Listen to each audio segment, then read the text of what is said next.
Bonjour, dans cette vidéo, je vais vous parler des biais cognitifs. Notre cerveau est un outil formidable, même s'il est loin d'être parfait.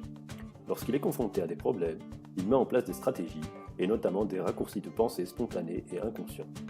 Même si souvent utiles, ces raccourcis peuvent nous faire mal interpréter les choses et sont également des leviers pour ceux qui voudraient orienter notre interprétation.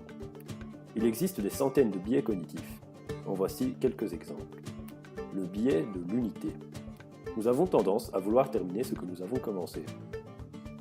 Plusieurs expériences nous montrent par exemple que nous mangeons plus lorsque les portions sont plus importantes, puisque nous voulons terminer l'unité, la portion que nous avons entamée.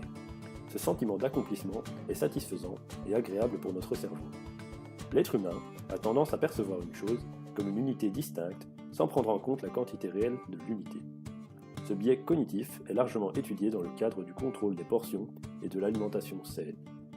L'effet IKEA. Apparemment, nous aimons toujours plus les choses que nous avons faites ou construites nous-mêmes. Une armoire, un lit, une recette, un gâteau pour un anniversaire. Certaines expériences nous ont montré que les personnes adeptes du do-it-yourself seraient même prêtes à dépenser plus pour un objet assemblé par leurs soins. Le rôle du travail et de l'effort est déjà connu des chercheurs et des entreprises.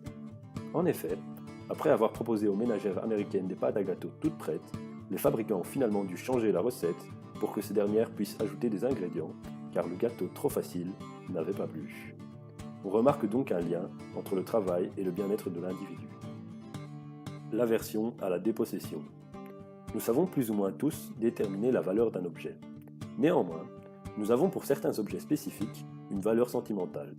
Des souvenirs, quelque chose qui nous est propre et qui donne à l'objet plus de valeur que ce qu'il ne vaut vraiment. On pense à un objet ayant appartenu à ses grands-parents, à nounours de son enfance ou encore la maison dans laquelle on a grandi.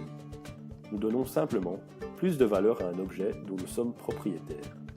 En finance comportementale, ce biais cognitif et émotionnel est assez courant et consiste pour le propriétaire d'un actif à s'être attaché psychologiquement à sa possession. Le propriétaire considérera que ce prix de marché sous-estime la vraie valeur de cet actif et que le vendre serait s'appauvrir. Voilà, merci d'avoir regardé cette vidéo.